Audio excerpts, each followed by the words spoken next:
Satou, ici, je crois que les complots ont tendance à se fomenter la nuit. S'il fait assez sombre pour qu'aucun des deux ne puisse voir le visage de l'autre, l'ambiance est encore meilleure. Bonsoir, Votre Majesté. Après la soirée improvisée de tempura avec les nobles gourmets, j'ai consulté ma carte et constaté que le roi et le Premier ministre étaient toujours au travail, même après la deuxième nuit. J'ai décidé de leur rendre visite avec un petit rapport et des excuses. C'est le grand ancêtre K. Je veux dire, Nanashi le héros. Comme toujours, le roi semblait penser que moi, ou du moins Nanashi le héros, j'étais en réalité le roi ancestral Yamato. Seigneur Nanashi? Oh, ancêtre. Seigneur Nanashi. Également présent dans la pièce, le Premier ministre et un membre des 8 épéistes de Shiga, Sir Juleberg, se sont inclinés devant moi, accompagnés du roi. À en juger par les papiers sur le bureau, ils semblaient discuter des candidats aux 8 épéistes de Shiga. S'il vous plaît, levez la tête. Sur ce, le roi et le Premier ministre levèrent les yeux et m'invitèrent à m'asseoir sur le canapé du bureau. Désolé de vous interrompre, vous êtes toujours le bienvenu, répondit le roi avec empressement. Que faisiez-vous? Demandai-je. Je consultais les documents pour les candidats à l'adhésion aux 8 épéistes de Shiga. Le roi me montra les documents susmentionnés.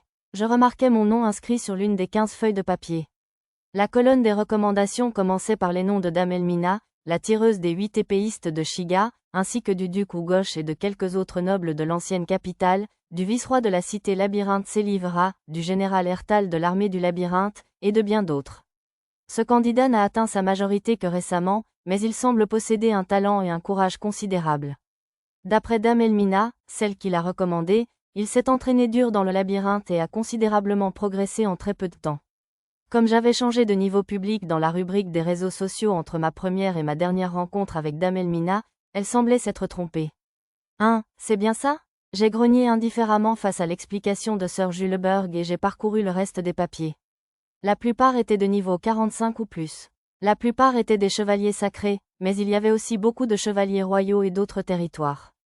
J'ai même vu des chevaliers errants et des chevaliers d'autres royaumes. Les seuls explorateurs du labyrinthe semblaient être moi et le noble écarlate, le baronnet Gélil. Ne pensez-vous pas que ces types conviendraient mieux aux 8 épéistes de Shiga qu'un gamin sans grande expérience? J'ai essayé de convaincre le baronnet Gélil et un katana de niveau 50 surnommé « Lame du vent ». C'étaient tous deux des nobles du royaume de Shiga au passé respectable. Si c'est ce que vous ressentez, Sir Nanashi. Oui, l'expérience est importante. Le roi et le Premier ministre étaient d'accord avec moi, mais Sir Juleberg s'y opposait vivement. Attendez une minute. La qualité la plus importante des 8 épéistes de Shiga est la force. Sir Pendragon manque peut-être d'expérience, mais il a le potentiel de devenir encore plus fort avec l'entraînement. Je pense qu'il deviendra un épéiste important pour le royaume de Shiga bientôt, ou... Vous poussez Pen à bout, hein? L'interrompis-je en plaisantant. Tous ces éloges me donnaient des frissons. Sir Juleberg, souhaitez-vous que Sir Pendragon rejoigne les 8 épéistes de Shiga? Demanda le Premier ministre. Je n'irai pas jusque-là pour l'instant. Sir Juleberg secoua la tête. Cependant, il fait partie des rares avec qui j'aimerais m'entraîner pour vérifier son talent. Ouf, il n'allait donc pas insister pour que je rejoigne l'équipe. Si je me retrouve coincé à m'entraîner avec lui, je m'assurerai d'une défaite éclatante. Ah oui, bonne chance. J'ai essayé de feindre l'indifférence, tentant de détourner le sujet et de me concentrer sur la raison de ma venue. Bien que Sir Juleberg ne semblât pas le remarquer, le roi et le Premier ministre ont saisi mon insinuation et ont clos la discussion sur les 8 épéistes de Shiga. J'ai entendu dire que le dirigeable que je vous avais offert a fait un atterrissage d'urgence. Je suis terriblement désolé, Sir Nanashi. Nous avons perdu le dirigeable si peu de temps après que vous nous l'ayez offert. Avant que je puisse m'excuser pour l'incident du dirigeable, le roi et le Premier ministre se sont excusés auprès de moi. Ne vous inquiétez pas, je suis venu m'excuser moi-même. J'ai essayé de les empêcher de se cogner la tête contre le bureau en guise d'excuse et j'ai expliqué la raison de ma venue. Des excuses, Sir Nanashi? Mais pourquoi? Oui, je suis venu jeter un coup d'œil quand j'ai appris que le dirigeable s'était écrasé. On dirait que j'étais tellement préoccupé par l'efficacité que je n'ai pas pris suffisamment de précautions en cas de problème. Ajouter des fours magiques aurait été impossible sans affecter la capacité de chargement, mais j'aurais au moins dû ajouter quelques petits moteurs à énergie céleste avec un système de stockage magique semblable à une batterie, en cas d'urgence. Non, ce n'est pas votre faute, Sir Nanashi. Le capitaine du dirigeable l'a dit aussi. Le dirigeable a été attaqué par d'innombrables monstres volants, et d'autres monstres ont même causé des dégâts dans la salle des machines. Pourtant le dirigeable ne s'est pas désintégré en plein vol, les fours magiques n'ont pas explosé et les moteurs à énergie céleste n'ont cessé de tourner qu'au moment de l'atterrissage d'urgence. Sœur Nanashi, c'est bien ce que dit le Premier ministre. Il serait absurde de demander plus. Vraiment? Tout à fait. Je supposais qu'ils avaient peut-être raison, puisqu'il ne s'agissait pas d'un dirigeable militaire, mais je voulais quand même ajouter quelques dispositifs de sécurité supplémentaires, si possible. Alors, vous n'en avez pas besoin? J'ai brandi les plans du nouveau dirigeable que j'avais dessiné à la lumière des récents événements. Des plans? Oui, j'ai ajouté 6 petits moteurs à propulsion aérienne pour qu'ils puissent atterrir en toute sécurité même en cas de panne des moteurs principaux. J'avais conçu ces petits moteurs dans le but précis d'obtenir une flottabilité supérieure à la normale en peu de temps, plutôt qu'une flottabilité constante mais réduite sur une longue période. Le dirigeable transporterait environ 20% de passagers en moins que le modèle précédent, mais sa capacité de charge resterait supérieure à celle des dirigeables déjà en service dans le royaume de Shiga. Ne vous inquiétez pas, je vous donnerai gratuitement les pièces supplémentaires pour les gros moteurs à propulsion aérienne. Les dirigeants ont insisté pour payer, mais j'ai refusé, considérant la rénovation du dirigeable comme un rappel ou une maintenance. De plus, je les avais fabriqués avec des pièces détachées qui traînaient. Au fait, pourquoi le dirigeable a-t-il été écrasé? On aurait dit une sorte de querelle interne au sein de la famille du duc Vistal, mais je ne connaissais pas tous les détails, alors j'ai décidé de poser la question. J'ai honte de l'image que cela donne de moi en tant que roi, mais...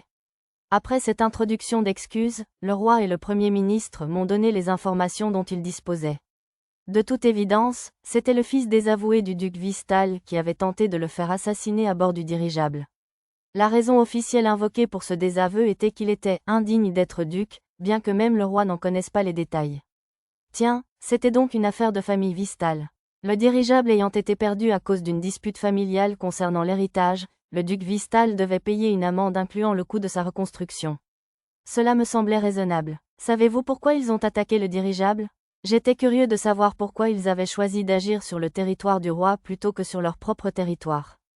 Si l'assassinat était leur objectif, n'aurait-il pas été plus efficace d'utiliser des méthodes classiques, comme le tuer dans son sommeil ou empoisonner sa nourriture? On dit que tuer un seigneur sur son propre territoire est aussi difficile que chasser un dragon. Ah, c'est logique. Les paroles du Premier ministre me rappelèrent qu'il serait difficile de tuer un seigneur chez lui quand on pouvait utiliser la puissance du cœur de la cité. Premier ministre, sœur Nanashi le savait sûrement, réprimanda le roi. Bien sûr, jetez un coup d'œil à ceci, sœur Nanashi.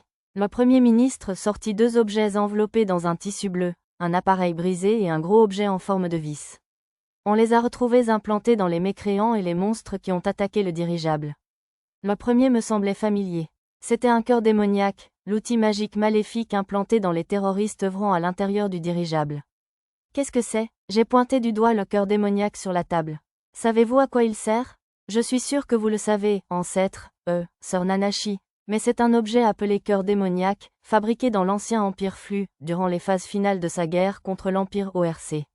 C'est un outil immonde et maudit qui contient le cœur cristallisé d'un démon. Les exemples de nations perdant leur sens de l'éthique en temps de guerre sont nombreux, mais celui-ci semblait particulièrement maléfique. Une fois équipé, il confère à l'utilisateur un effet continu similaire à celui des potions démoniaques, et il ne peut être retiré qu'à sa mort. Comme une potion démoniaque, il fait progressivement perdre à l'utilisateur son humanité. La seule issue possible est la transfiguration irréparable ou la transformation en monstre, du moins c'est ce qu'on dit. Quoi qu'il en soit, je n'ai jamais vu quelqu'un survivre plus de 15 jours après en avoir été équipé.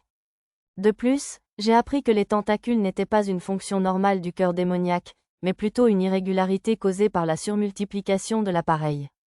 Le roi et le Premier ministre enquêtaient actuellement sur la façon dont les terroristes les avaient acquis. Et ça, après avoir demandé la permission au Premier ministre, j'ai pris la vis et l'ai examinée en détail. C'était une vis écrasée de la taille d'une bouteille en plastique de 2 litres, avec des motifs étranges, semblables à des circuits magiques, gravés dans les rainures. Quel étrange motif! Je suppose que c'est un outil magique, mais je n'en ai jamais vu de pareil. D'après le laboratoire de recherche royal, c'est une sorte de collier d'asservissement, utilisé pour prendre le contrôle de monstres sauvages normalement indomptables. Oh, waouh! C'est donc ainsi qu'ils ont réussi à maîtriser des monstres puissants comme le mille-pattes à plusieurs ailes. Je n'ai pu déterminer, ni d'après les informations de Lara ni d'après les résultats de ma compétence analyse, où l'objet avait été fabriqué. Est-ce une arme militaire? Oui, des rumeurs courent selon lesquelles les dompteurs de monstres de l'Empire des Belettes, à l'est du continent, les utilisent. Le Premier ministre ajouta que les Belettes utilisaient ces vis et des golems spéciaux à un cavalier pour attaquer et dévaster les pays environnants, qui, de petits domaines, devinrent ensuite des empires dominants. Cela signifie-t-il que l'empire des Belettes était derrière cette rébellion? Oui, nous pensons qu'il cherchait à semer le chaos en coulisses. Le Premier ministre ajouta que l'empire des Belettes cherchait probablement à entraver l'intervention du royaume de Shiga avant qu'il n'attaque les petits pays de l'Est. Une guerre, j'imagine qu'il y a des guerres, même dans un monde fantastique. Il ne semblait pas aussi concentré sur les guerres entre nations que la Terre, car ce monde était menacé par les monstres et bénéficiait de zones tampons infestées de monstres, mais il était évident qu'il y avait encore des conflits militaires. En tant que roi, j'ai honte de ne pas avoir encore atteint la paix éternelle que le roi ancestral cherchait à instaurer. Waouh, je ne savais pas que vos objectifs étaient si ambitieux. Il n'y a pas de quoi avoir honte, votre majesté. Faites simplement de votre mieux. Je préférerais éviter les guerres, moi aussi, mais il serait dommage que le roi soit si préoccupé par de tels idéaux qu'il se laisse distraire. Je graverai vos directives dans mon cœur et je travaillerai jusqu'à l'os, au roi ancestral. Inutile d'aller aussi loin. Et puis, je ne suis pas le roi ancestral. Oui, bien sûr, je sais.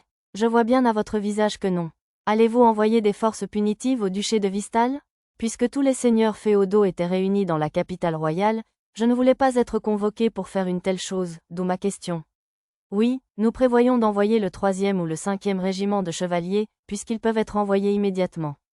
Je sais que cela va à l'encontre de vos préférences, Sir Nanashi, mais puisque le duc Vistal en personne l'a demandé, je crains de ne pouvoir refuser.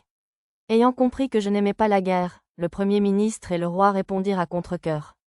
Pour l'instant, j'étais simplement soulagé de ne rien avoir à faire en tant que vassal du baron Muno. Non, je comprends. Les 8 Shiga viendront-ils aussi? Nous n'en avons pas l'intention, répondit Sir Juleberg sans détour. Nous sommes les épées du royaume de Shiga pour protéger le pays des plus grandes menaces. Ouf, au moins, les candidats aux 8 épéistes de Shiga ne seront probablement pas enrôlés, alors.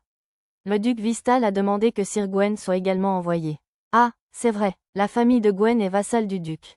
Sir Juleberg grimaça aux paroles du Premier ministre. À en juger par le contexte, Sir Gwen devait être l'un des 8 épéistes de Shiga. Cela va à l'encontre des idéaux des 8 Shiga, mais si Sir Gwen lui-même souhaite participer par loyauté envers le duc Vistal, il serait injuste de l'en empêcher, fit remarquer le Premier ministre. J'imagine qu'aucune règle n'interdisait leur participation à une guerre civile. Maintenant que la conversation avait dévié vers des sujets privés, je décidai de m'écarter du chemin du roi et de ses compagnons. J'étais déjà resté plus longtemps que prévu. Je ferais mieux de sortir, votre majesté. Je me levai du canapé. À plus tard. D'un signe de la main désinvolte, je sautai par la fenêtre, puis utilisai retour en plein vol pour me téléporter au manoir du baron Muno. Bon retour, maître. Arisa s'assit dans son lit et me salua à voix basse. Les oreilles de Tama tressaillirent, mais au lieu de se réveiller, elle enfouit simplement son visage dans Pochi. Retirez le capteur de chant. Après avoir discrètement lancé un sort, Arisa me tendit une tasse de sa boîte à objets. On dirait que tu as eu une longue journée. Pourquoi ne pas arrêter de bosser comme ça, boire un verre et dormir? J'ai accepté la tasse, qui sentait bon et chaud. On aurait dit du lait sucré. Maintenant, endors-toi dans les bras de Sainte Mère Arisa. Au milieu de sa phrase, Nana revint de la salle de bain, captura Arisa et la tira dans le lit. Nana était censée dormir avec ses sœurs, mais elle avait dû venir ici, à moitié endormie. D'habitude, elle utilisait Mia comme coussin pour ses câlins. Peut-être avait-elle confondu Arisa avec Mia. Après avoir bu le contenu de la tasse et l'avoir rangée dans le rangement, je me suis glissé moi aussi au bord du lit. Bonne nuit, Arisa. Tandis qu'Arisa luttait pour ne pas suffoquer sous le poids de Nana, je me suis endormie dès que j'ai fermé les yeux. J'étais sans doute plus fatiguée que je ne le pensais.